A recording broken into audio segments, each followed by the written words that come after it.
저 뒤에 잘 들리죠? 잘 들리죠? 예, 예. 자, 우리 정교재 보세요. 정교재. 보시면은 이제 1번에 그죠? 우리 학원생의 목표. 매년 1억씩 벌자. 그리고 매달 300만원 연금 수령 시기를 좀 앞당기자. 그래서 경제적인 자유인이 되자. 자, 그렇게 말씀드렸어요. 자, 그 다음 2번 봅니다. 2번 보면은 지난 시간에는 우리 농지증 했어요. 자, 농지나 잡아놨는데 불법 무허가 건축물이 있다. 무허가 건축물이. 농지 안 내줘요. 그러면은 우리가 법원에 제출하고 불허가 될 수 있죠. 불허가 됐을 때는 여러분들이 2007년도 좋은 판례가 있어요. 그 이길 수 있는 판례. 그걸 가지고 행정심판 소송을 하든지 아니면은 막 10% 돌려달라든지 선택하면 된다. 그래서 막 큰 대세에는 지장은 없는 것 같아요. 10% 반환받는 데에서는. 그래서 농지 낙찰에 과감하게 들어가라 설명드렸고요. 오늘은 주로 이제 대출에서 출발해서 경락장금 대출 해서 끝날 때까지 아마 대출 이야기 많이 나올 겁니다. 그래서 여러분들이 10% 냈죠. 2억짜리를 1억에 떨어졌다 이러면 이제 1,000만원 냈죠. 내고 9천만원을 35일 뒤에 잔금을 치러야 되는데 거기에 대해서 경락잔금 대출이 좀 필요합니다. 대부분은 필요한데 어떤 것은 대출이 잘 되고 어떤 것은 안 되고 그럼 대출이 잘 되면 상관없는데 안 되면은 9천만 만들어야 되는데 쉽지 않잖아요. 그죠? 그죠? 그럼 안 되면은 결국 1,000만원 떼야 됩니다. 입찰 보증금을. 그래서 잘 들으시고 특히 그 작년까지만 해도 금년 6월 말까지만 해도 DSR 크는 제도가 안 생겼어요. 안 생겨가지고 어느 정도 대출이 좀 나갔었는데 지금 2019년 7월 1일부터 DSR 제도가 지금 신설돼가지고 총부채 원리금 상환비율이 생겨가지고 여러분들이 소득이 없으면은 대출받기가 조금 어려울 것 같아요. 그래서 이제 그거를 잘 들으시고 여러분들이 지금부터 어떻게 해서 우리가 잔금을 잘 치를 수 있느냐 보겠습니다. 자, 그래서 이제 올해 이게 제도가 이제 생겼어요. 생겨가지고 잠깐만요. 그래서 지금 저축은행까지 DSR을 적용한대요. DSR. 이게 뭐냐 그러면은 총부채 원리금 상환비율 해가지고 상당히 소득이 없으면은 못 되겠다 뭐 이런 뜻입니다. 그래서 대출을 여러분들이 낙찰 받기 전에 미리 한번 물어봐야 되겠다 싶어요. 자, 그 다음 봅니다.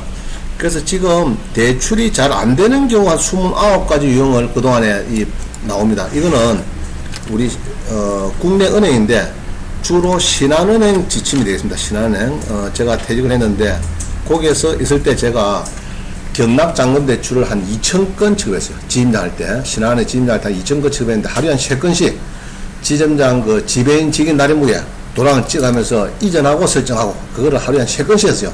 한 2,000건 해봤기 때문에 상당히 그 아마 전국에서 경락잔금 대출 취급을 한 2,000건의 지점장은 아마 제가 유일무이할 겁니다. 쉽지 않아요. 그래서 이제 그동안에 어떤 이유가 일이 있었는지 제가 설명드릴 테니까 잘 한번 보시기 바랍니다. 첫째로 안 되는 경우입니다. 안 되는 경우. 자, 지분 낙찰 받으면 될까 안 될까? 잘 안 됩니다. 그죠? 지분. 그래서 여러분들은 이제 지분은 낙찰 받으면은 대출이 안 된다. 일단 그렇게 아시면 되겠습니다. 지분은. 그래서 지분은 또 10분의 1 뭐 이런 거죠. 3분의 1, 10분의 1이니까 10분의 1 같은 뭐 1억짜리 뭐 1,000만원이니까 대출이 안 돼도 여러분이 아마 적응이 될 겁니다. 그래서 여러분들은 소액으로 큰 돈 버리겠다 하면은 지분 낙찰을 많이 해야 됩니다. 그죠? 대출이 안 되지만은 그래도 소액이 가능하다. 이 말입니다. 지분 낙찰. 그 다음에 선순위 임차인다. 대출 될까 안 될까? 잘 안 되겠죠? 예로 3억짜리에 1억 5천, 예로 1억 5천 선순위가 있는데 내가 낙찰 1억 받았어요. 대출에 돌아가면은 1억 잔금을 넣어야 되는데 대출 안 해줍니다. 알죠? 그래서 선순위 임차인에 있으면 대출 안 돼요. 그 다음 마찬가지로 선순위 전세권 있어도 이것도 마찬가지입니다. 후순 상황인데 선순위는 마찬가지요. 안 됩니다. 그 다음에 말소되지 않는 선순위 가등기가 있다. 안 되겠죠, 당연히. 가등기 있으면 안 됩니다. 그 다음에, 조그만한 이, 노래방은 되는데, 노래방은,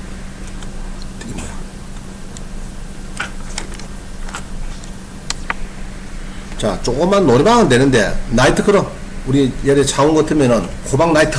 이런 건 이제, 예로 낙찰이 됐다 했을 때 대출이 되겠느냐 쉽지 않습니다. 알겠죠? 대형 나이트 그룹은 대출이 어렵다. 룸사롱 이런데 이런 데는 어렵고 뭐 그냥 우리가 보통 하는 뭐 조그마한 노래방 그 정도는 대출이 될 것 같아요. 그래서 이제 이런 큰 이런 룸사롱 뭐 이런 것들은 대출이 쉽지 않을 겁니다. 그 다음에 담보로 제공되지 아니하는 물건이 있는 토지. 그러니까 이제 토지를 200평을 받았는데 70평짜리 건물이 있어요. 그 땅에 낙찰이 매각이 제외된 건물이 있다. 그런 땅을 받았을 때는 대출이 어렵습니다. 여러분들이 쉽지 않아요. 그 다음에 토지를 수분하지 않는 건물 안 됩니다. 그죠? 예로 대지권에 없는 아파트 대출이 안 됩니다. 안 되고 토지가 없이 건물만 사봤다. 자, 우리가 대원칙은 건물만 놓으면은 절대 받으면 안 되겠습니다. 낙찰 금지 물건이 되겠습니다. 그 건물 놓은 것은 받으면 안 되고 건물은 빠지고 토지만 경매 나왔다. 그거는 상황 따라서 여러분의 수익이 많이 창출됩니다. 그럼 상관없는데 건물만 받는다. 절대 안 됩니다. 받지 마세요. 그 다음에 유치권 이야기. 유치권이 이게 이제 거의 경매에서는 한 90%가 이 가짜 유치권입니다. 가짜. 그럼 한 10% 정도, 10% 정도가 진성인데 진성 유치권이 있으면은 대출이 잘 안 될 겁니다. 안 되는데 이 가짜 유치권이 있는 것은 대출이 여러분들이 거의 쉽게 됩니다. 그래서 그거는 어떻게 하나 그러면 뒤에 설명드릴게요. 그래서 가짜 유치권이 있다. 그러면 가능한데 진성 유치권이 있다. 그죠? 그러면은 대출이 쉽지 않다고 보면 됩니다. 그 다음에 학교 용지나 특히 유치원 대출이 잘 안 됩니다. 유치원. 그 다음에 전통 사찰. 그 다음에 교회. 이것들이 대출이 잘 안 됩니다. 알겠죠? 그리고 이제 이 학교, 주무관청의 교육부에 성인이 필요한 이런 유치원. 이것들은 대출이 잘 안 됩니다. 여러분들. 쉽지 않아요. 그 다음에 이제 사립학교에 직접 사용하는 교지, 교사 했던 학교에 주무관청의 성의를 봐야 되는 거. 그런 것들은 대출이 한다. 그죠? 그 다음에 의료법인, 기본재산, 공익법인의 기본재산, 사회복지법인의 기본재산, 전통사찰, 이런 것들은 대출이 잘 안 된다 보면 되겠습니다. 그 다음 임야. 임야는, 보존산지 임야는 대출이 안 됩니다. 자, 임야 어디서 받았어요? 농협에 전화합니다. 농협에 전화하니까 딱 물어봅니다. 보존산지입니까? 준보존산지입니까? 보존산지입니다. 그러면은 전화 끊으세요.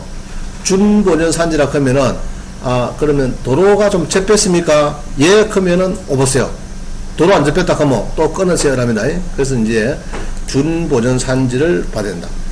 그러면은 보존산지라 그런 것은 임업용 산지, 공용 산지를 말하는데 그거나 사받아 뭐 잔금 내지 말고 10% 뛰라 말이냐? 그건 아니다. 그죠? 그거는 산림조합에 가면은 이 산림조합은 우리 임야의 본적지죠. 그 산림조합에는 농협 대출의 절반 정도 어떻게 수용되는 것 같아요. 그래서 이제 조금 케이스 바이 케이스인데 일단은 보존산지는 농협에는 절대 대출이 안 됩니다. 그러나 산림조합에 가면은 농협 대출의 절반 정도 수용이 될 수 있다. 이렇게 봅니다. 그래서 이제 보존산지 갖고 있는 분들은 산림조합도 여러 창원시다 그러면 창원시 산림조합만 찾지 마시고 창원 옆에 함안군 산림조합 그 다음에 뭐 등등 다른 데도 물어보세요. 꼭 가운데 물어보지 마시고 물어가지고 대출이 되는가 보는 좋습니다. 그 다음에 자 1번부터 반갈 1번 준보존산지임야는 그 뭐냐? 계획관리지역, 생산관리지역, 보존관리지역의 임야를 말한다. 그리고 도로와 저촉되어 있다 이 말이죠. 보존산지임야는 농림지역 자연환경 보존지역에 있는 임자인데 이거는 대출이 안 되지만은 산림조합에서 어느 정도 좀 된다. 제가 설명드렸죠. 자, 보존산지는 임업산지, 공유산지 두 개가 있어요. 있는데 특히 공유산지는 공공의 목적에 맞게 이용이 되어야 되는데 농립업인에 대해서는 단독주택 신축이 허용됩니다. 농립업인 그냥 도시민들 말고 농사를 짓고 이런 사람들은 그 농립업인은 그 조건이 있어요. 1000제곱미터 300평 이상 농사 짓는다든지 이런 사람들 이런 분들은 공용 산지에 도로만 접하면은 단독주택 신축이 200평 이하에 가능합니다. 그 2009년도에 신설됐어요. 신설됐는데 보통 보면은 공용 산지는 절대 주택을 지을 수 없다. 그렇게 하시는 분이 있어요. 그거 잘못된 겁니다. 잘못된 거고 공용 산지라도 농업인이 자기 소유 땅에서 200평 정도의 땅에서 일정한 건물을 짓겠다. 여러 거 뭐 우리 농림지역 자연한 것도 뭐 우리 건폐율이 20%죠. 그럼 200평 같으면 뭐 한 40평 정도 1층에 짓는 거는 된다고 합니다. 그러면 이제 그런 땅 건물이 건축이 단독주택 신축 허용되니까 좋다 이렇게 봅니다. 저는 공유산지는 뭐 핵폭탄 돌리기 아주 나쁜 산이다 이러면 안 되는 거예요. 공유산지. 이건 옛날에는 그렇게 많이 했는데 2009년도에 법이 개정되면서 단독주택 신축 허용되는데 단 도시민이 아니고 농업인에 한한다 이러는 거예요. 그 다음에 산림조합은 여러 군데가 있어요. 여러분들이 이제 산림조합에 안동시 산림조합, 뭐 함안군 산림조합 많다 그죠? 이제 인터넷 가면 많이 있어요. 전화해가지고 여러 군데 전화하셔서 찾아가지고 대출을 받으시면 되겠습니다. 근데 이제 근린공원, 공원 요것도 대출 잘 안됩니다. 공원 붙은 거. 요게 특히 이제 이 근린공원 이것들은 금년에 2020년 내년이다 그죠? 내년 7월 1일 날 공원 일몰제가 시행됩니다. 그래서 공원은 지금 여러분 잘하면요 대박이 될 수가 있어요. 그 내년 2020년 7월 1일에 공원 일몰 시행되면서 보상을 해주든지 지자체에 보상을 해주든지 안 그러면은 딱지를 떼란 얘기죠. 공원이라는 문구를 띄라. 자연녹지 칸막 근린공원 됐을 때 근린공원을 띄라면 합니다. 띄피면은 땅값이 거의 뭐 몇 배나 올 수 있는 그런 힘이 있어요. 그래서 공원에 대해서는 지금 상당히 여러분들이 잘 검토해서 건축가나 전화하셔가지고 공원에 이게 보상이 되는 건지 그죠? 이렇게 한번 보상이 안 되면은 딱지가 떨린다든지 여러 좋은 그런 지자체하고 오늘 문의를 하셔가지고 잘 살면은 좋겠어요. 일단은 당분간은 대출 안 됩니다. 은행 지침에 매뉴얼에 여신 매뉴얼에 공원 근린공원은 대출하지 마라 이렇게 지금 나와 있기 때문에 지금 대출은 안 된다. 그 다음에 특히 이 녹지에서 녹지 이 완충녹지 사면 됩니까 안 됩니까? 안 되죠. 완충녹지 사는 사람이 나 참 정신없다 생각하는데 완충녹지는 절대 건축이 안 됩니다. 우리 여기 보면은 법원하고 중간에 있는 이 인도 이 완충녹지입니다. 여기다가 건물 짓는다 말도 안 소리죠. 그거를 함안군의 완충녹지를 살아간다는 토지 전문가에서 내가 깜짝 놀랐어요. 완충녹지. 그 다음에 경관녹지 시설녹지도 좀 조심합니다. 경관녹지는 그겁니다. 우리 그 함안에 저기 남해 다랭이 마을 뭐 주변에 뭐 경관녹지가 있어요. 그런 데는 다니면서 버스가 다니다도 바다 경관이 잘 보이는데 전부 다 집을 지나면 어떻습니까? 다랭이 마을 주변에 완전 뭐 안 되겠죠. 그래서 그런 데는 경관지구라고 해놨을 겁니다. 녹지 이런 데는 여러분들은 조심해야 되겠다. 그죠? 그 다음에 도로로 이용되겠다. 도로로 이용한다든지 또 장기간 도시계 시설로 이용 중이다. 이겁니다. 도로, 주차장, 공원, 녹지, 유원지, 사회복지시설, 뭐 하천, 유수지, 저수지, 뭐 이것들, 낙골당, 장례식장, 뭐 이것들입니다. 그럼 요것들은 대출하기가 어렵습니다. 이게 이런 거는 대출하기 어려우니까 여러분들이 장기 미집행 도시계 시설이 있으면은 여러분들이 좀 조심해야 되겠다. 그 다음에 우리 신안에 보낸 지침이 생산녹지, 보전녹지는 정규 담보로 들어갈 수 없다. 이 이야기입니다. 그래서 그러면 역으로 자연녹지는 쏙 빠져가 있어요. 그래서 요거는 내가 연 겁니다. 자연녹지는 대출이 된다는 겁니다.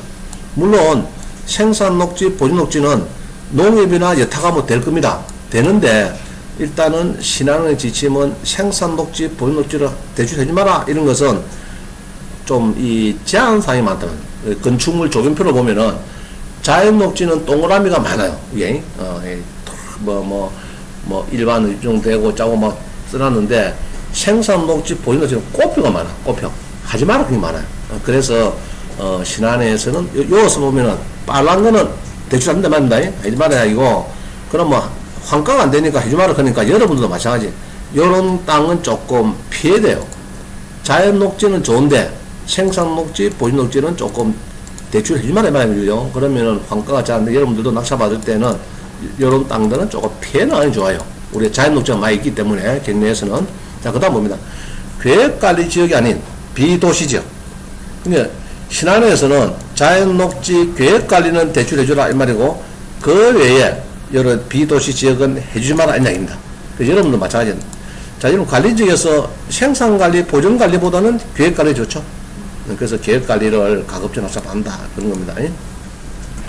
그렇지만 해도요, 단 지상에 적법하게 등기된 건물이 소재하는 경우나 건축 허가를 득한 경우에는 정규담보로 취득이 가능하다.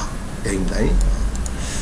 자, 요거는 이제 신한은행 여신 매뉴얼인데, 조금 타이트하죠? 타이트한데, 여러분이 뭐, 다른 은행 가면은 조금 완화된 대출이 될 걸로 보여집니다. 그 다음에, 개발 제한구역, 그린벨트, 시가와 조정구역, 공원구역, 도시자형 공원구역, 접도구역의 내 소재하는 토지, 그 다음에 임야 중에서 비오톱 1등급 임야. 자, 이는 주로 서울에 있어요. 서울에 있는데, 이런 것들은 대출이 하지 말아요. 대출 하지 마라. 그럼 여러분들도 개발장구역 굳이 사겠다.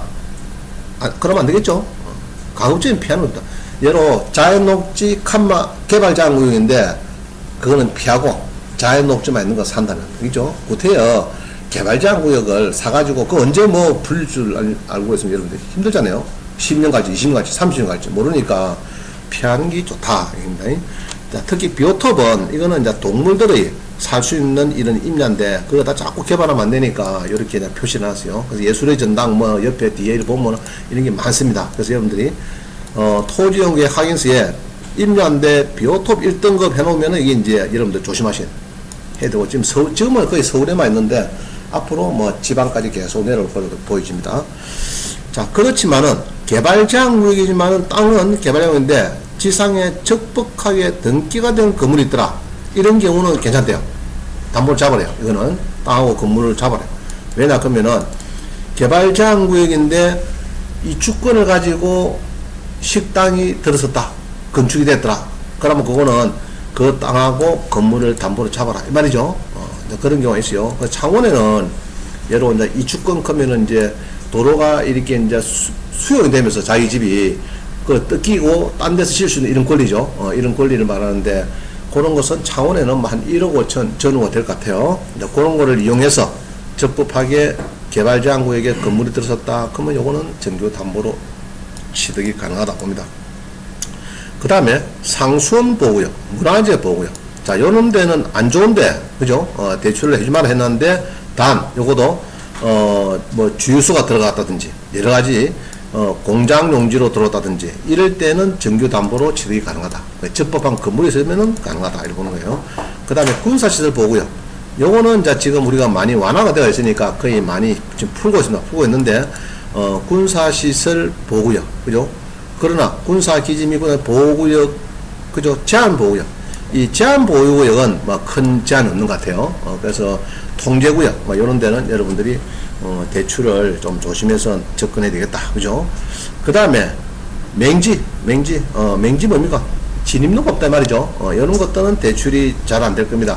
그러니까 맹지지만은 지역권이 잘 설정돼가지고 다니는데 지장이 없다. 이러면 상관없어요. 근데 이제 맹지는 기본적으로 대출해주지 말아야 되어 있습니다, 지금. 그래서 여러분들 가급적이면은, 그럼 맹지 낙찰받았는데, 뭐 전국에서 정말 대출이 안 되냐? 됩니다. 주로 들어가야 되나 그러면은, 저 시골 쪽으로 가면 될 겁니다. 시골 쪽으로. 그래서 시내 쪽으로 들어오면 들어올수록, 아이고 맹진에 길이 없네. 대출 못 내줍니다. 이거 하겠지만은, 예로 뭐 함안, 어령, 합천 뭐 이렇게 저 시골 자꾸 들어가다 보면은 조그마한 이런 뭐 농축 수협 이런 데 보면은 직원들 많고, 그런 데는 조금 여유가 있을 것 같아요. 뭐 그런 데 가서 대출을 문의하면 되는데, 일단은 신한은행은 맹지는 대출하지 말죠. 하지 마라. 그러나 맹지가 아닌 옆에 땅하고 같이 이용이 된다. 지난번에 김성기 씨가 낙찰받은 거 있죠. 두 필지인데 한 필지는 도로에 물었고 한 필지는 안 물었고, 이럴 때는 같이 막 대출을 막 해주라 이 말이다. 그죠? 그래서 이제 그 인접토지함께 담보로 취득이 가능하면은 그거는 담보가 된다 이 이야기입니다. 그 다음에 이제 종교시설, 종교시설, 그죠? 예로 법당이다 뭐 이런 거, 교회다든지 이것들은 이제 대출을 좀 어려운데, 요것들은 이제 주로 대출이 어렵습니다. 어렵지만은 워낙 현금 흐름이 좋기 때문에 본부에서 승인을 받아갖고 대출이 많이 나오고 있어요. 본부에서 승인을 받아갖고, 요 교회는 요 종교단체는 뭐 한 연간 헌금이 몇십억 들어옵니다. 대출을 얼마 해줘도 뭐 사실은 종교단체가 부자예요. 현금 흐름이 상당히 좋습니다. 그래서 그런 건 이제 본부 승인 안 받고는 그냥 우리가 일반적으로 보는 막 조그마한 이런 법당 있죠. 이런 것들은 대출이 조금 쉽지 않을 겁니다. 여러분들이. 자, 그러나 했다죠. 그러나 담보로 본부 승인을 받아서 취급을 할 수 있다. 이나수요.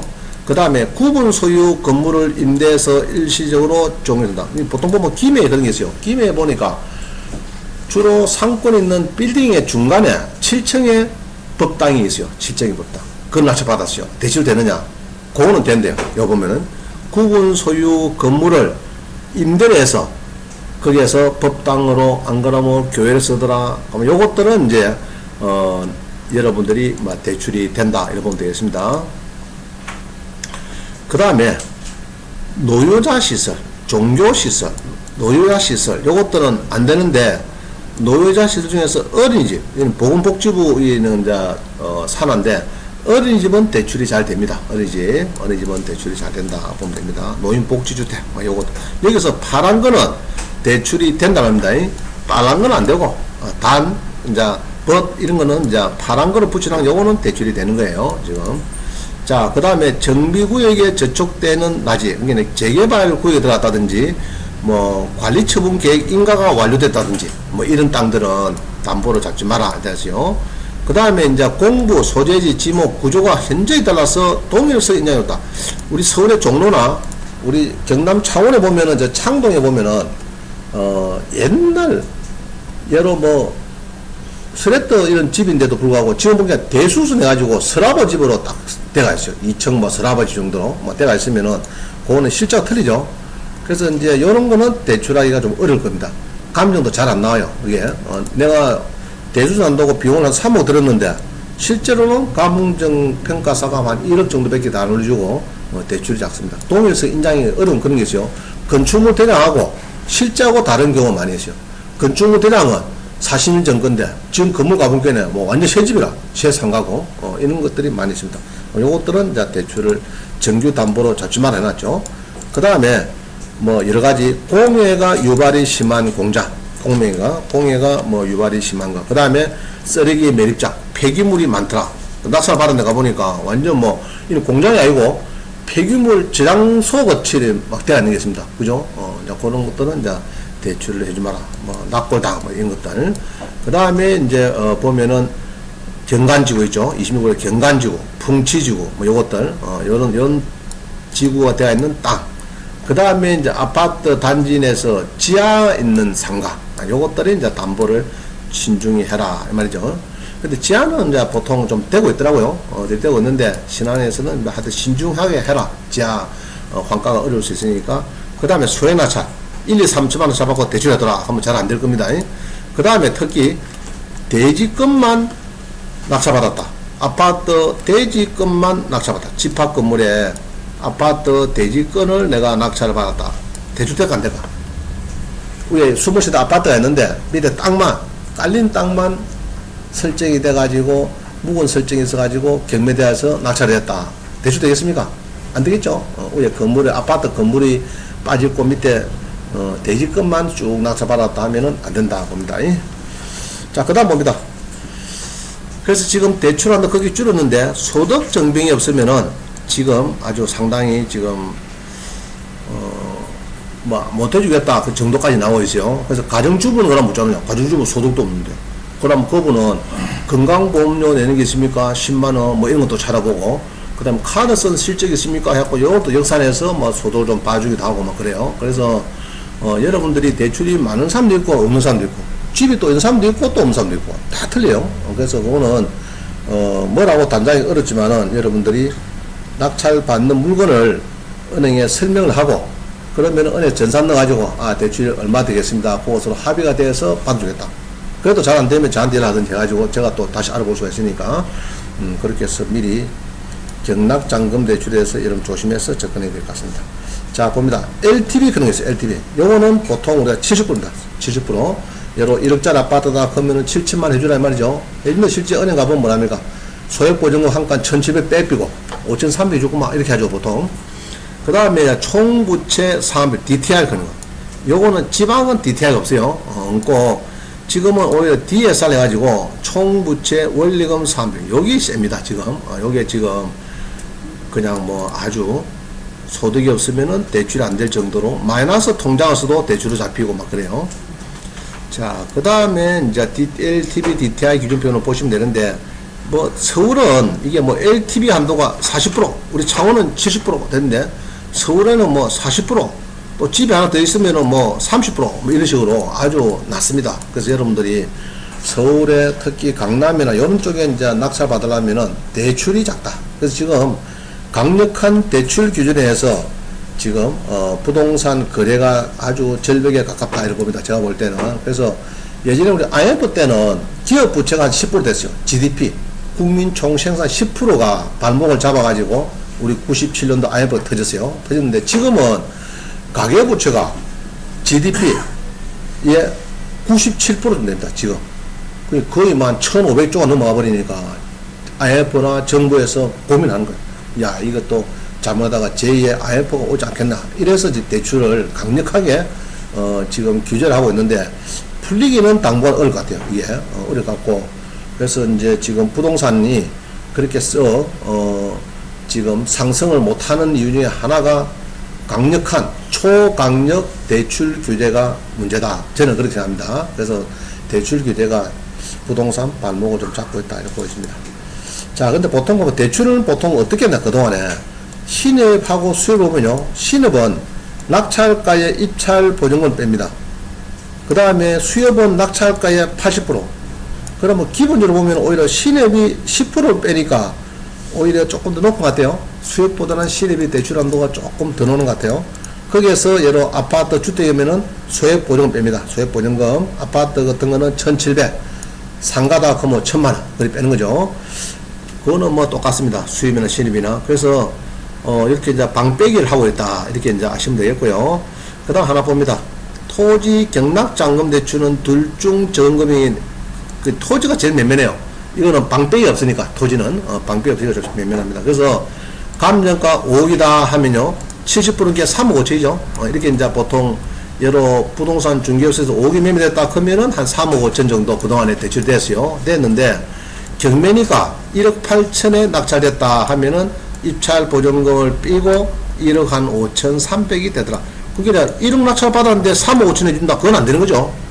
낙찰을 작게 했는데 대출을 3억 5천에 빼면 뭐 니들 받으라고 난리 나겠죠. 그래서 낙찰 금액의 10%를 뺀다든지 안 그러면은 곱하기 80% 한다든지 막 그 정도 대출이 지금 나오고 있다 이렇게 보면 됩니다.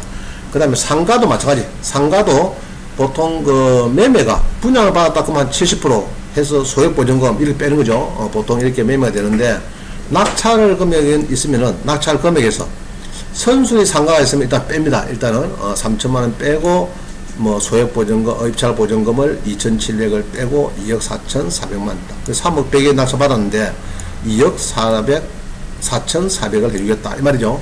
그럼 한 80%좀 된다 그죠? 한 80%. 자, 그다음 신협 어떤 경우는 이제 이렇게 해서 신협은 아파트 대출은 둘 중에 적은 거. 감정가에서 70%에서 소액보증금 1,700 뺄까요? 안 그러면은 낙찰가에서 입찰보증금 빼고 소액보증금 1,700 뺀 금액이 작느냐 두 개 따져가지고 이게 작죠. 요거보다 작으니까 8,400만원 해주겠다 이렇게 사는 것 같아요. 신협에서는. 자, 임야 봅니다. 임야는 준보전산지 관리적 임야죠. 요거하고 보전산지 임야가 있는데 준보전산지를 낙찰받아야 대출이 쉽다 해놨죠. 보전산지는 산림조합에서는 간헐적으로 해주고 있다. 자, 이제 추가 대출이 안 되는 임야가 있어요. 한번 봅니다. 지난번에 수강생이 이걸 낙찰받았어요. 자, 사천시 서포면 외구리에 1억 1,800 받고 대출을 9천 받았대요. 그 당시에 기억나는데 9천 받았는데 저한테 전화가 왔어요. 요거 원장님 추가 대출이 좀 가능한가? 3, 4년 지났으니까 가능한가 해달라 했는데 안 된대요. 은행에서. 왜 안 되나 했더니 그때요 받을 때 여기에 산지 구분 현황, 우리 산지 점수대 가서 보니까 산지 구분 현황을 때 보니까 요게 지금 보존 산지가 임원용 산지가 5,855고 준보존 산지는 8,000이고 자 이거죠. 그러면은 일단은 경락자금 대출할 때는 묻어서 막 대출 나가삐는데 일단은 나갔는데 그 다음에 정확하게 은행 담보대출을 하려고 하면요 은행에 담보대출을 한다고 감정평가위원회 이 탁상감정을 넣어보면은 보전산지는 무조건 꽉 만들어줍니다. 요거는 제로. 그럼 요것만 가지고 답을 주니까 돈을 더 갚아야 된다면 자, 그럼 우리는 낙찰을 준보전산지 위주로 받아야 되겠다. 맞는 얘기죠? 추가 대출 위해서도 그렇고. 그리고 준보전산지 돼야 관리적 산이니까, 이 분양이 또 업자들이, 그죠? 주택 분양하기 위해서는 이 준보전산지 아니면 안 되거든요. 보전산지는 분양 안 됩니다. 그래서 농가 주택이 되겠지만은 준보전산지를 사야 개발업자들이 접근해서 여러분한테 팔아라. 그 우리가 주택을 10개를 지을 거니까 팔아라. 이렇게 되는 거죠. 그래서 여러분들은 관리지역 산을 꼭 낙찰을 받는다. 플러스 뭡니까? 도로에 접해야 된다. 플러스 경사도가 완만해야 된다. 그죠? 또 플러스 뭡니까? 나무가 빽빽하면 안 되겠다. 보기에 소나무가 빽빽해요. 완전 보기에 소나무가 막 아는 데가 칵 뺏겨 있어. 그런 거는 개발하기 힘들 겁니다. 나무가 우선 그 다음에 너무 또 고지대 있으면 안 됩니다. 고지대. 기준 지방구 해가지고 고성구는 보니까요. 조례에서 50m 미만이야 이렇게 견축이 되는데 50m 넘어가면은 기준 지방구 50m가 올라가 버리면은 이제 심의를 해야 된다. 안 된다. 왜냐 그러면은 그 사람은 좋죠. 건축지면 바다가 잘 보이고 좋은데 이게 또 뭐 옛날에 임야를 허가를 했더니 산사태 나왔고 막 열차도 죽어있다. 경사가 심해가지고 이러면 안 되겠죠. 그래서 이 너무 고지대에 있는 땅, 그 다음에 경사도가 또 심하면 안 되겠죠. 경사도가 보통 뭐 20도 이하 정도, 막 15도, 막 그 정도 수준이 되는데 경사도 20도 넘어간다 그러면은 개발이 안 된다 보면 됩니다. 그래서 여러분들은 경사도가 완만한 산을 사야 되겠다 이렇게 보여집니다. 자, 그 다음에 이제 금리 봅니다. 금리. 자, 엊그제 수강생이 산호동 집을 낙찰받았어요. 요거를 낙찰받고 7,700에 거의 53%의 주택 낙찰받았는데 1, 2층 조그마한 주택이에요. 낙찰을 받았는데 물어보니까 시내에서는 이리 물어보니까 이게 3,600만 대출된대. 왜냐 했더니 낙찰가가 7,769만 아닙니까? 거기서 10% 뺍니다. 그때 입찰 보증금 빼고 소액 보증금을 위에 한 칸, 1층에 한 칸, 2층에 한 칸씩. 그래도 저게 봐줬대. 이게 봐줘갖고 한 칸씩만 빼서 3,400인데 3,600이었다. 자, 그런데 여러분 낙찰을 받고 나면은 그 경매법정에 나올 때 대출 상담사들이 많이 접근이 될 겁니다. 명함을 주면서 전화번호 낙찰하신 분 전화번호도 물어봅니다. 그죠? 그때 물어보면 알려주세요. 그러면은 보통 전화가 옵니다. 선생님 낙찰받은 그 건 우리가 대출을 알아보니까 얼마다. 그리고 요도 이제 명함을 전화번호 알려주세요. 줬더니 무주택이면은 농협의 조건인데 6,200만원, 새마을금고면은 6,700인데 금리가 조금 높습니다. 농협 상담사 강대용입니다. 감사합니다. 이렇게 문자가 왔어요. 예. 그래서 오늘 전화했습니다. 그래서 필요한 서류를 좀 갖다 달라. 7,769만 낙찰 받았는데 대출은 5천만원 하면 되니까 서류 갖다 냈더니 일단은 이제 자기들이 안내를 하겠다 그래요. 그래서 이제 대출 상담사 이게 이제 앞으로 우리 그 보험 설계사 비슷한 제도입니다. 은행에서. 그래서 아마 뜰 수 있는 이 이제 직종입니다. 직종. 제가 볼 때는 저는 대출 많이 취급했다 했죠. 그래서 앞으로 은행이 점포를 80% 줄이고요.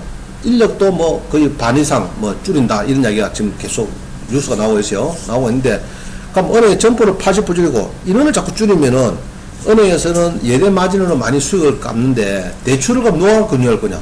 그럼 우리 보험 같은 보험 설계사가 많이 하고 있죠. 그것처럼 대출 상담사도 여러분 잘하면은 보통 보면 아파트 1억 하나 소개가면은 0.2% 내지 0.3% 받습니다. 그러면은 보통 2,30만원 수수료를 받아요. 그럼 그게 한 개면 2,30만원인데 여러 10개 정도 하면 2,300만원 정도 한 달에 수입이 된다. 또 해보면은 또 대출 상담사를 자꾸 몇 년 해보면은 늘어요. 그럼 이런 게 있죠. 뭐 모텔을 20억짜리를 10억에 대출 받았어요. 근데 이제 모텔 주인장은 잘 모릅니다. 이 금리가. 그냥 막 통장에서 자동으로 쑥쑥 빠이 나기네. 빠이 난다. 그 정도만 알지. 대학으로 보면 6%인가? 하여튼, 보면, 여기 1년마다 연기를 해보면요. 금리가 살짝 올라요. 은행에서는. 그럼 원래는 처음에 4.9 한게 나중에 보면 6.5 이 정도가 있습니다. 막 올라가지고. 그래서 1년에 10억 같으면 6,500이죠. 6%만 해도 6천만이죠. 근데 그거를 4%라는 은행에다가 연결되면은 4천만 원 내면 되니까 1년에 2천만 씩이 되잖아요. 그러면은 이제 상담사가 중간에서 수고를 많이 했으니까 수고비를 많이 받을 수 있다. 이래 봅니다. 그래서 여러분들이 그 대출 상담사도 뭐 앞으로 조금 뜨는 직장이 아니냐. 나는 그래 봅니다. 그래서 이제 이는 은행 대출 제도를 조금 알면은 좀 쉽게 접근됩니다. 이거는. 자, 그 다음 봅니다. 다가구 주택. 이 다가구 주택을 낙찰한다. 그러면 이 다가구 주택은 방이 많거든요. 이게 보통 10세대 막 이렇습니다. 그러면은 그거를 예로 6억짜리를 3억에 받았다 그러면요. 낙찰가에서 방 빼기 1,700에 빼면은 예로 투룸이 뭐 10세대 있다 그러면은 20개 빼면 3억 4천 빼야 됩니다. 그러면은 낙찰가가 3억인데 3억 4천을 방 빼기 해 빼면은 숫자가 안 나오잖아요. 자, 그런데 제가 쭉 알아보니까 낙찰가의 80%를 해주면서 방빼기 없는 은행이 있어요. 어딜까, 여러분들? 어딜까? 국민은행? 신한은행? KB 하나은행? 예? 제가 그동안 쭉 보니까 농협이 낙찰가 곱하기 80% 됐어요. 그래서 제가 이제 신한은행 진료할 때 그때 이제 COP였어요. 이태림 김해박사 COP 리더를 했습니다. 경매 쪽에 하고 그때 낙찰가에 80% 해주는 걸로 그때 기한을 다 했어요. 했는데 뭐 퇴직하는 바람에 그게 또 유야무에 돼버렸어요.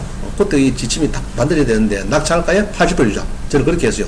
그게 지금 농협에서 지금 적용이 되고 있어요. 보니까 농협에서 그게 시행이 돼가지고 있는데 제가 볼 때는 한 해 낙찰가가 한 15조 됩니다. 15조에서 거기에서 대부분 경락자금 대출이 많이 필요해요. 그럼 그걸 흡수하려고 하면은 경락자금 대출에 대한 낙찰가에 대한 그 여신한도가 높아야 됩니다. 그런 것을 농협에서는 잘한 것 같아요. 내가 볼 때는. 그래서 아마 여신 규모가 많이 늘 걸로 보여지는데 하여튼 농협에서 낙찰가에 80%를 해주고 있다. 그러니까. 그래서 낙찰가에 대해서는 농협에서 많이 되고 또 제가 보니까 기업은행이 좀 잘 되고 있는 것 같아요. 경락자금 대출은 농협하고 기업은행 이런 데 되고 있더라. 자, 그래서 이제 이거 봅니다. 이 창구 서상동 이 집을 샀다. 19에 1608. 예로 19에 1608 한번 보겠습니다. 이거를 샀다. 이렇게 하면 여러분들은, 이 다가구 주택을 샀다. 그러면은, 이제 목적이 되겠죠. 어떻게 해서 요거를 나중에 수익을 낼 수 있는가 봅니다. 그럼 창구 서상동에 지금은 64%입니다. 그죠? 64%에 지금 다시요. 어상구 서상동에 지금 보니까 다가구 주택이 64%에 지금 움직이고 있습니다. 그죠? 움직이고 있죠. 있는데 여기 보면은 이제 임차인들이 이렇게 막 있어요. 임차인들이 있고 뭐 나중에 배당도 뭐 어떻게 되겠죠. 되는데 이런 다가구 주택을 예로 64%나 또 한문 주택하면 어디 됩니까? 51%죠. 거의 절반 가격에 낙찰한다. 그러면은 여러분들이 어떻게 수익을 할 수 있는가? 제가 곰곰이 보니까 일단 60세 이상이면요 주택연금에 신청하면 좋을 것 같아요. 주택연금. 주택연금 뭔가 합니까? 아시죠? 주택연금에 신청해가지고 부부 사망시까지 그죠? 예로 이게 지금 요 금액 같으면요 6억 3,800 같으면은 부부 사망시까지 한 145만원 정도 이 정도 연금을 받습니다. 받고 월세 수입은 무제한입니다. 그 살면서 월세가 여러 200만원 300만원 받는다 그러면은 그거는 이제 무제한으로 받을 수 있어요.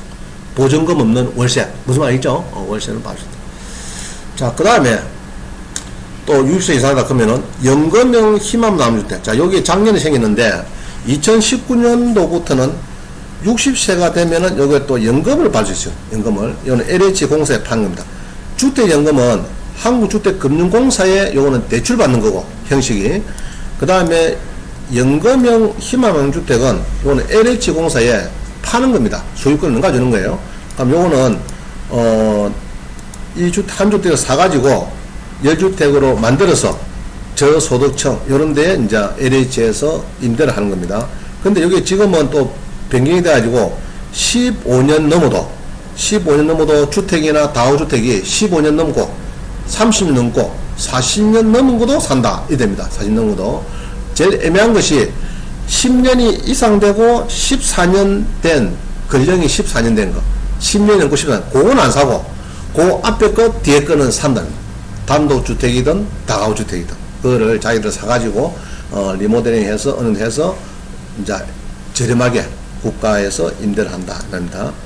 그 다음에, 다가구 주택 등 매입 공고에 보시면요, LH공사에 보면은, 요거는 LH공사에 파는 건데, 금년에 이 나온 거를 보면요, 근린주택, 상가에서도 사겠다. 그리고 어차피 리모델해갖고 부숴가지고 뭐 이렇게 새로 짓는 거니까, 나대지도 사겠다는 것이 지금 여기 LH에서 놓은 다가구 주택 등 매입 공고입니다. 요게, 그래서 요거는, 그런데 이제 안 사는 게 있어요. LPG로 된 다가구 주택은 안 사겠다. 이런 게 있어요. 그 다음에 드라이비트 공법. 예로, 외벽을 화재에 취약한 드라이비트 공법. 예로 스티로폴을 뭐 였다든지 이런 것을 이제, 단면은 잘 되지만은, LH 공사에서 볼 때는, 저 화재가 나면은 시끄럽죠? 그렇게 이제 드라이비트 공법으로, 스티로폴 넣어갖고 이렇게 외벽을 쌓는, 이런 거는 이제 안 사겠다. 여기죠. 드라이비트 공법. 이런 겁니다. 자, 그 다음에, 요런 거를 막 샀을 때는, 다가구 샀을 때는 2년 가했다가 중개업소에서 일반 매물로 판다. 그죠?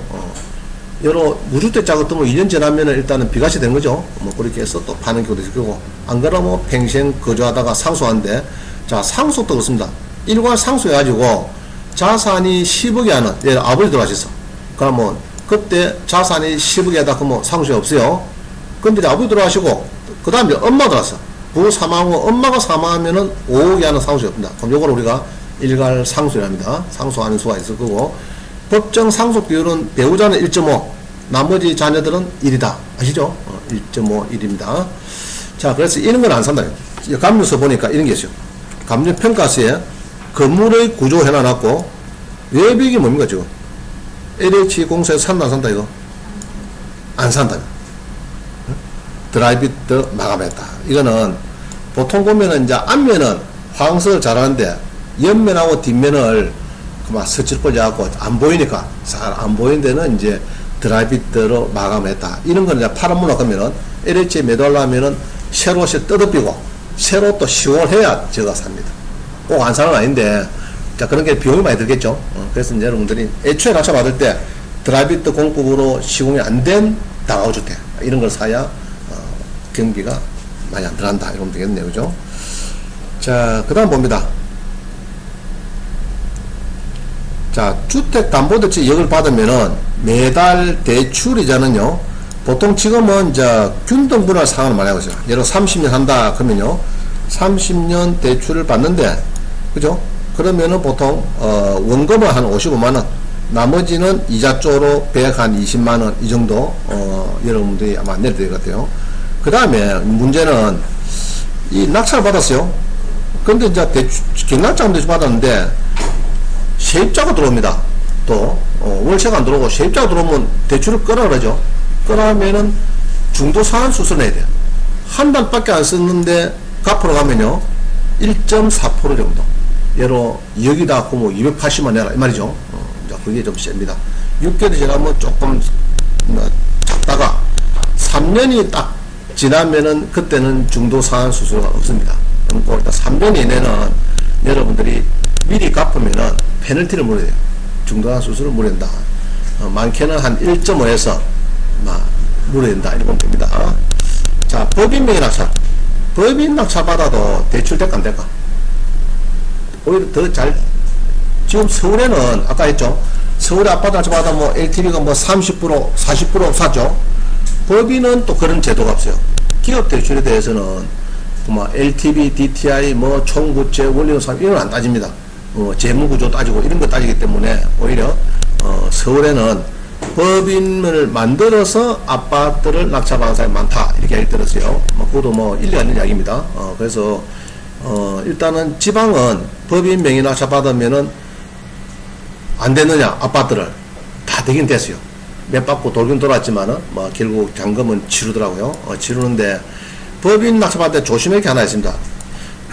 서울의 법인인데 법인 설립이 5년 안 됐어요. 그러면은 낙찰을 받으면요, 서울 법인이 낙찰을 받으면은 수도권에 있는 이런 이제 아파트를 낙찰 받으면은 취득세가 중과됩니다. 보통 뭐 한 8에서 9% 정도. 상당히 세요. 그래서 이제 신설법인 5년 이내 서울에서 신설법인은 취득세가 한 8, 9%로 세다. 그렇게 하면 되는데, 그럼 창원에 법인 만들라고 서울 아파트 받으면 그거는 상관없어요. 상관없는데 서울에 있는 법인이 서울에 이렇게 아파트를 받으면은 취득시에 5년 이내, 신설 5년 이내 법인은 취득시에 중과조항이 있어요. 그걸 좀 조심해야 될 것 같습니다. 자, 그 다음에 내 종잣돈이 얼마 없어. 한 2천만 원밖에 없는데 이런 어령집에, 이런 집에 주인이 될 수 있는가? 12에 1022 하나 볼까요? 될 수 있다. 12에 1022 하나.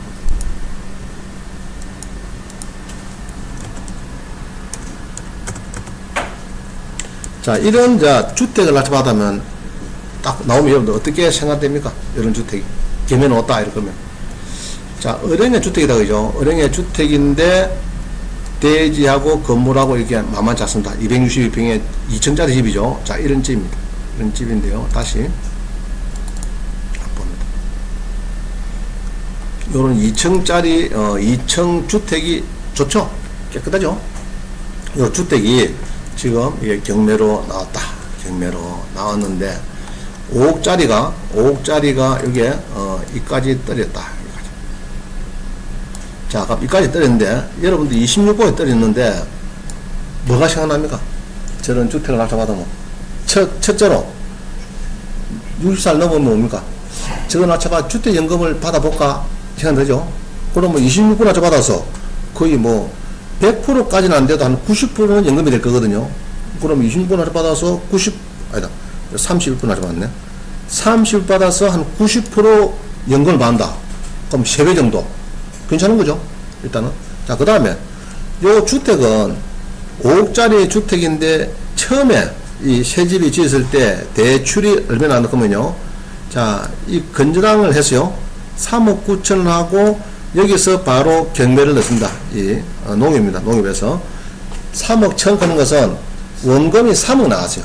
3억 나오고 30% 설정을 정설했기 때문에 3억 9천이고 3억 원금이고 연체자가 한 5달 밀려가지고 3억 천이다. 이렇게 봅니다. 그죠? 그럼 애당초 3억 대출 나온 거죠. 그러면은 요거를 낙찰을 받았을 때 요거 낙찰받고 잔금 치를 때 여러분들은 10%만 걸어도 나머지 1억 4천 정도는 대출 됩니까? 안 됩니까? 되겠죠? 애당초 3억 나온 집입니다. 이 대출이 3억 나왔는데 1억 4천 정도 대출을 해주죠. 그러면은 요거는 프로텍트 따지기 전에 너무 막 이렇게 30% 받았기 때문에 막 90%까지 대출이 가능하다. 이렇게 보는 거예요. 자, 그 다음에 잔금을 치렀어요. 치르고 한 6개월, 1년 지났는데 자녀가 결혼해요. 등등 해서 돈이 1억이 필요해요.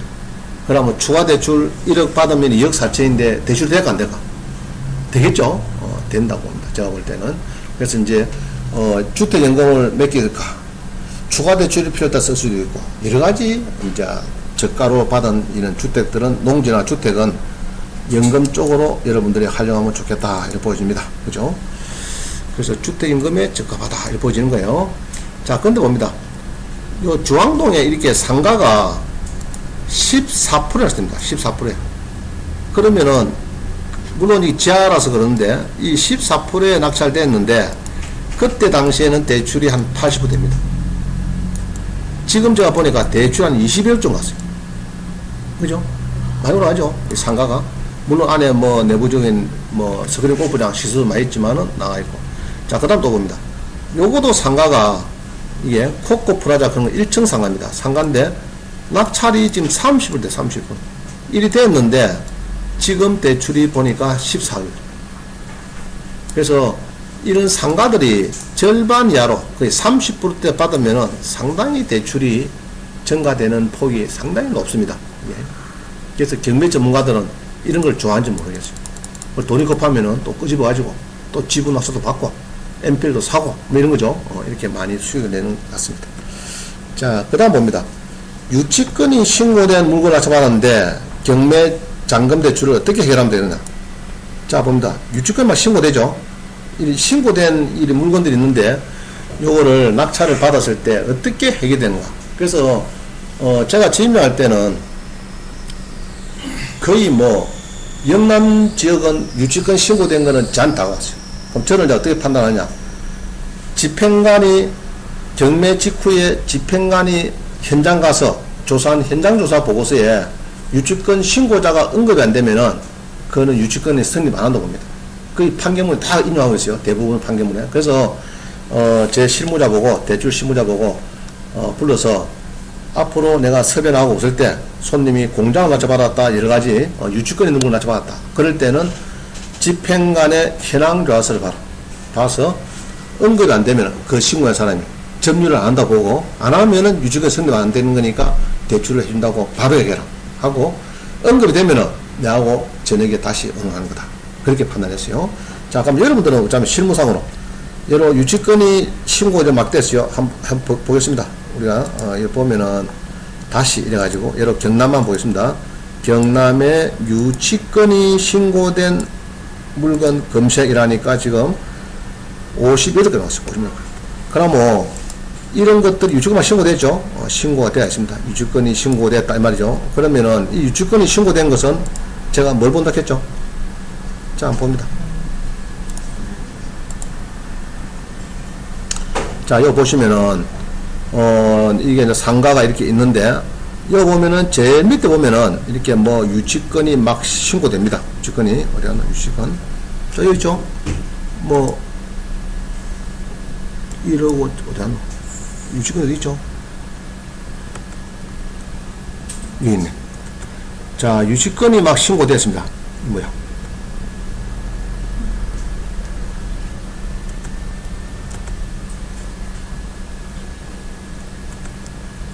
이거 막 됐죠? 예로 삼성 석재건설 있죠? 우진종합전기, 금액이 많진 않네요. 크진 않네. 자, 봅니다. 예로 삼성 석재건설이 유치권이 신고가 됐다 이렇게 하면은, 자, 이 사람은 경매가 딱 진행이 되면요, 진행되기 전에, 되고 나서 바로 직후에 집행관에 가죠. 그럼 집행관의 조사서에 그 사람들이 점유를 하고 있는가, 그게 중요합니다. 그래서 집행관이 지금 보니까 한 4번 5번 갔다 그죠. 갔는데 여기에 점유 관계에 이 사람들이 점유를 하고 있는가 봅니다. 점유 지금 안 보이네요. 신경 뭐 이렇게 쭉 나오는데 요 보니까 그분들이 없습니다. 그러면은 여기는 없어요. 없는 거 보니까 요거는 유치권이 성립 안 한다 봅니다. 그래서 현황조사서에 유치권이 신고자가 기재가 안 되어 있으면은 점유를 안 한다고 합니다. 그러면 현황조사서 집행관은 가고 난 뒤에 점유했다, 그거는 필요 없어요. 유치권 소송해 보면은 그거는 막 입증을 못하니까 거의 패소가 되고요. 집행관이 갔을 때 경매되고 열흘 뒤에 집행관이 갔을 때 그때 발을 거두든지 해서 잘 점유를 하고 있다, 이걸 잘 나타내야 되지, 가고 난 뒤나부터 점유했다, 그거는 백날 해봤자 그거는 유치권 소송에서 피하더란 얘기죠. 그래서 이제 유치권 신고는 집행관 조사서가 중요하고요. 그래서 여러분들 낙찰을 받으면은 주로 이렇게 이제 유치권 신고 있는 거 있죠. 이런 거 낙찰 받으면 대출을 어디서 가느냐? 대출을 여러분 어쩌면 되겠습니까? 신고받는데 경남은행에 이렇게 전화해 보면요, 유치권 신고된 건데 대출은 물어보면은 유치권 신고자의 유치권 포기각서를 가오랍니다. 포기각서 가오야 대출되지, 대출 안 된답니다. 그래서 이 유치권이 이래 막 신고된 거는 이 유치권 신고한 사람의 포기각서를 공정정서까지 해오라, 이 정도까지 요구하는 은행이 있어요. 근데 여러분들은 자, 이래 봅니다.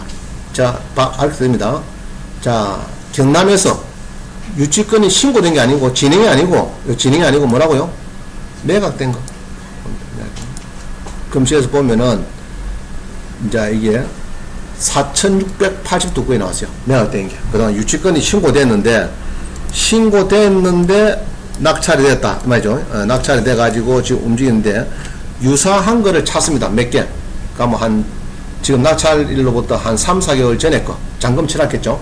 그럼 그 한 5개 정도 은행 여기에 등기부 등본을 발급해보면은 얼굴에 대출 나간 은행이 있어요. 경락자금 대출. 그럼 그 은행을 찾아야 됩니다. 그 은행을 찾으면은 쉬워요. 자, 무슨 얘기인지 이해갑니까? 그래서 이제 유치권이 신고됐는데 다 이 사람들 잔금은 치렀느냐? 거의 95% 치렀는데, 그러면은 그 은행에 전화해보면은 대출 나간 은행에, 자, 지난번에 거제시 옥포동에 뭐 이렇게 농지가 이렇게 유치권 신고된 대출이 나갔는데 나는 뭐 좀 해줄 수 있느냐 물어보면은 갖고 오세요 이랍니다. 알겠죠? 모르는 은행은 절대로 취급 안 합니다. 유치권요? 아이고, 안 된다고 막 손살을 칩니다. 그죠? 거기 가서 가져오세요. 그지만은, 여기에 있는 은행들은 다 해봤기 때문에. 제가 신한 진단할 때는, 내한테 온 것이 한 90% 돼요. 거의 95%까지 취급이 됩니다. 되는데, 딴 데는 안 해주죠.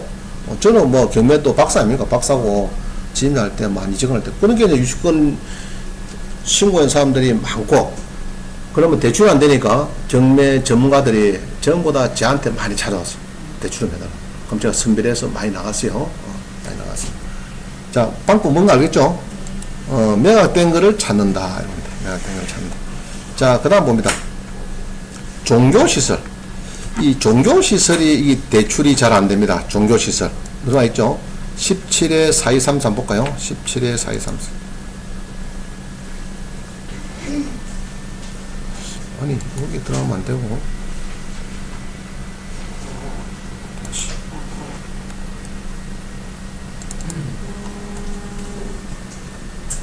자, 종교시설.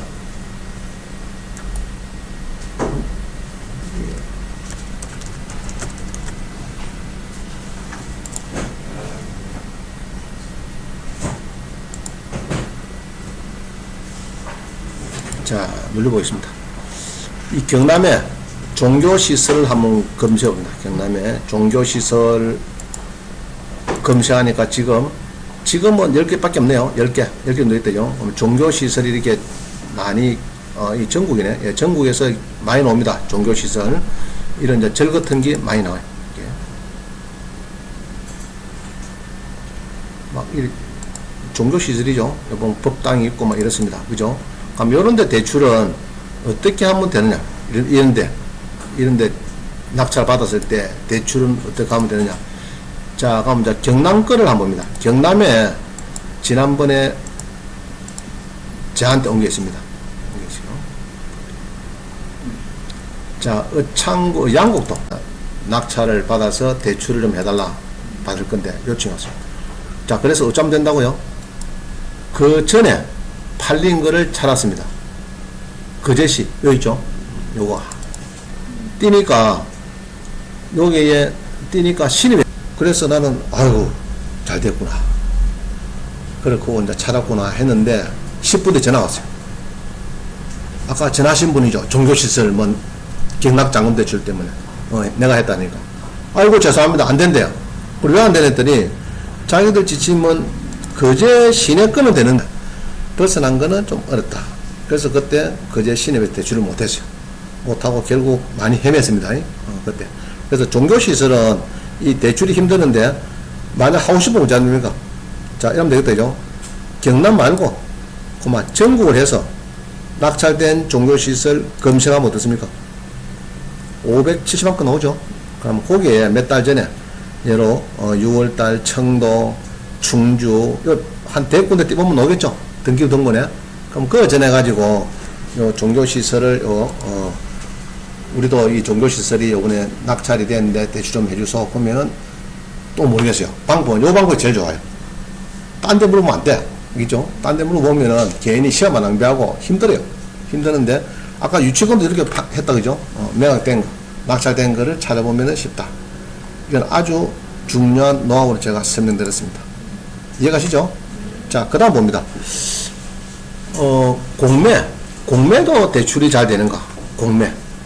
이게 예전에 제가 지임할 때 공매 낙찰자들이 많이 찾아왔어요. 대출 좀 해달라고. 근데 자산관리 공사 갔더니 안 된대. 등기 촉탁을 제가 서류를 받아가지고 자기들이 등기소에다가 우편으로 보내준대요. 이렇게 해서 이제 이전되고 이렇게 되는 건데 절대 서류를 줄 수 없다. 법무사한테나 줄 수 없다. 그래서 이제 제가 이제 다시 가가지고 법무사하고 은행에서 책임질게 서류를 좀 주라. 우리가 오늘 이전하고 낙찰 앞으로 이전하고 공매 낙찰한테 이전하고 설정돼야 된다. 오늘 하루만 해야 되는 거지 돈이. 그죠? 여러분 이제 90% 잔금을 치러야 되는데 은행에서 60% 주고 대출 나가면 선부수권 나가는 거거든요. 나가는 건데 오늘 바로 끊어하고 이전하고 설정하고 딱 마무리 해야 되는데 되니까 우편에 가갖고 안 된다. 그래서 좀 달라. 이래갖고 이제 결국 시도를 했습니다. 해가지고 신한은행에서부터 출발됐어요. 돼가지고 지금 다른 애도 지금 하고 있습니다. 지금. 그래서 지금은 공매 낙찰 받아도 경매 낙찰자나 아무 문제 없어요. 그래서 법원에 갑니다. 내가 법정 가서 경매 고수 있거든요. 10년 된 고수, 20년 된 고수들이 많이 있습니다. 그래서 공매합니까? 공매는 안 한대. 왜 하냐 했더니 대출이 안 되지 않느냐. 안 되기는 뭐한데 내가 집날 때 한 80건 했는데 공매 잔금 대출을 했는데 안 된다 그러더라고. 다 됩니다. 그래서 이제 낙찰은 경매에서 법인 명의 받아나 개인 받아나 공매에서 법인을 받아나 개인을 받아나 되는 거는 시스템은 같다 알고 보면 됩니다. 여러분들은 그렇게 이해를 하시면 되겠습니다. 자, 그 정도만 하시고 10분 쉬고 또 하겠습니다.